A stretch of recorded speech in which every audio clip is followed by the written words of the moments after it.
अस्सलाम वालेकुम students, how are you. Okay, पिछली वीडियो में हमने डिस्कस किया था about sets and their forms.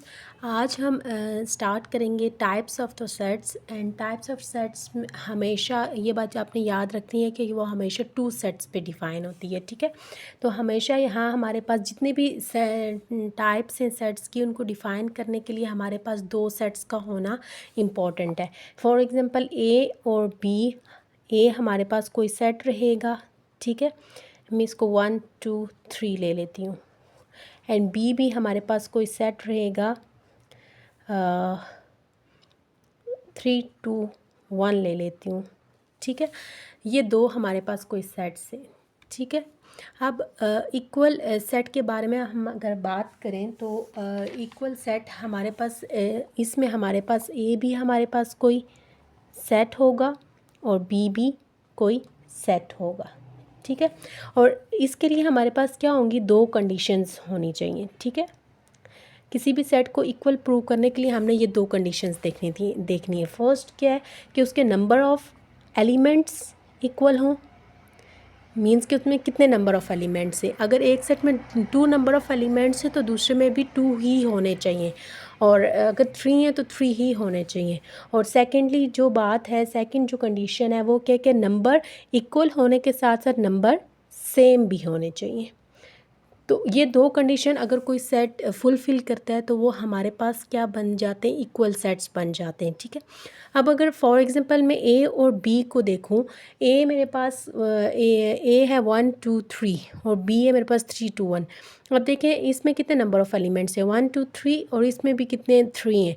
अब 1 1 भी अवेलेबल है, 2 2 3 3, मीन्स कि इसमें हमारे पास क्या 1 to 1 कॉरस्पॉन्डेंस के साथ नंबर ऑफ़ एलिमेंट्स भी सेम हैं। तो इट्स मीन्स कि ये सेट्स आपस में ए इक्वल है बी के, तो हम ये लिख सकते हैं। सो ये इक्वल के लिए कंडीशन से। अब हम अगर इक्विवेलेंट की तरफ आएँ तो इक्विवेलेंट में भी हमारे पास, मैंने जैसे आपको बताया कि हमारे पास ए भी कोई सेट होगा और बी भी कोई सेट होगा, ठीक है। इसके लिए हमारे पास कंडीशंस क्या होंगी, इसके लिए हमारे पास कंडीशन है कि हमारे पास कि बेसिकली ये 1 to 1 कॉरस्पॉन्डेंस होना चाहिए, ठीक है। कि ए में जो एलिमेंट्स हैं, ठीक है, वो बी में भी उतने एलिमेंट्स होने चाहिए। मीन्स के नंबर ऑफ़ एलिमेंट्स इक्वल होना चाहिए। सेम की कंडीशन नहीं है इसके लिए, ठीक है। सेम होना इम्पॉर्टेंट नहीं है, ठीक है। तो इसके लिए फॉर एग्जांपल मैं ए इक्वल देती हूँ 1 2 एंड 3, और बी इक्वल है मेरे पास ए बी एंड सी, ठीक है। अब यहाँ देखें ए को मैं ए को 1 के रिजेम्बलेंस में, मतलब कॉरस्पॉन्डेंस में लिख सकती हूँ बी को और सी को। मीन्स के इसमें 3 नंबर ऑफ़ एलिमेंट्स है और इसमें भी 3 नंबर ऑफ़ एलिमेंट्स हैं। सो ये सेट आपस में इक्विवेलेंट होंगे।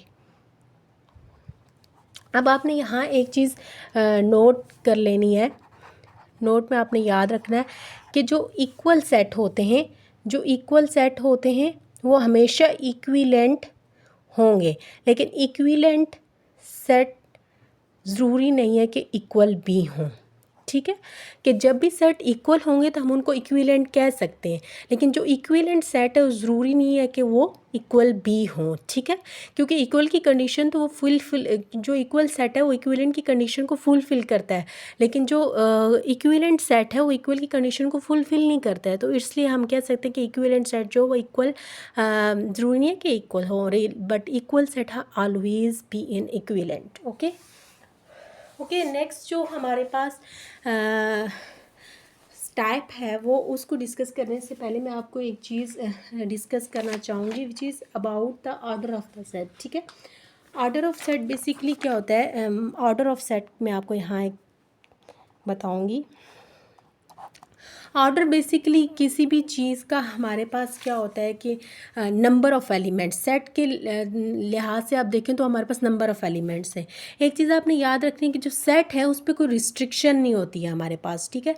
उसमें कोई नंबर ऑफ़ एलिमेंट्स ना हो, ऐसे भी हो सकता है फिर भी वो सेट होगा। अगर उसमें बहुत सारे नंबर ऑफ़ एलिमेंट्स हों तब भी वो सेट होगा। सो सेट के ऑर्डर पे कोई रिस्ट्रिक्शन नहीं है, उसमें एक एलिमेंट भी हो सकते हैं, दो भी हो सकते हैं और इनफाइनाइट नंबर ऑफ़ एलिमेंट्स भी हो सकते हैं।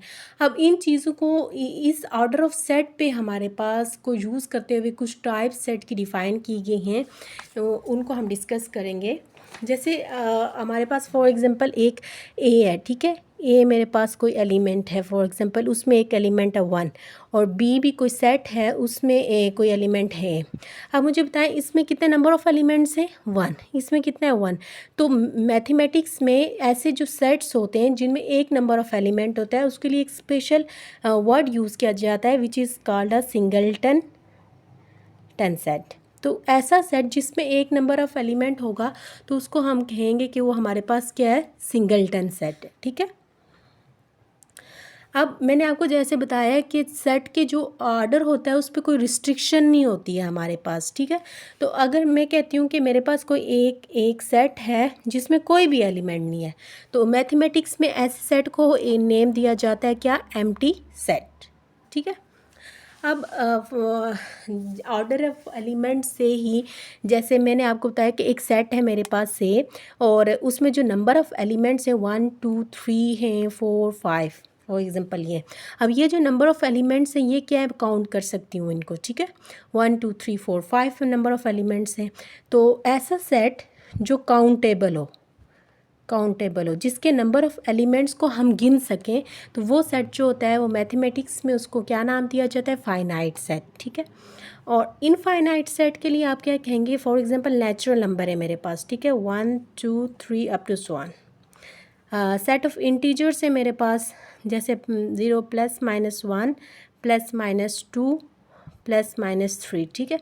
तो अब ये जो नंबर ऑफ़ एलिमेंट्स हैं ये मैं इनको काउंट कर सकती हूँ। मुझे नहीं पता नेचुरल नंबर कहाँ तक जा रहे हैं, इंटीजर्स कहाँ तक जा रहे हैं, तो ये मेरे पास अनकाउंटेबल सेट है, ठीक है।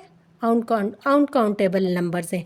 तो ऐसे जो अनकाउंटेबल सेट होते हैं जिनके नंबर्स को हम काउंट नहीं कर सकते, तो ऐसे सेट्स को मैथ्स में क्या कहा जाता है, इनफाइनाइट नंबर ऑफ़ सेट्स कहा जाता है, ठीक है। अब एक चीज़ जो आपको पता होनी चाहिए कि कुछ हमारे पास सेट्स और भी हैं, जैसे पावर सेट है, यूनिवर्सल सेट है और सुपर सेट है। ये हम नेक्स्ट वीडियो में पढ़ेंगे। उससे पहले आपको पता होना चाहिए कि सब सेट क्या होता है, प्रॉपर सब सेट क्या होता है।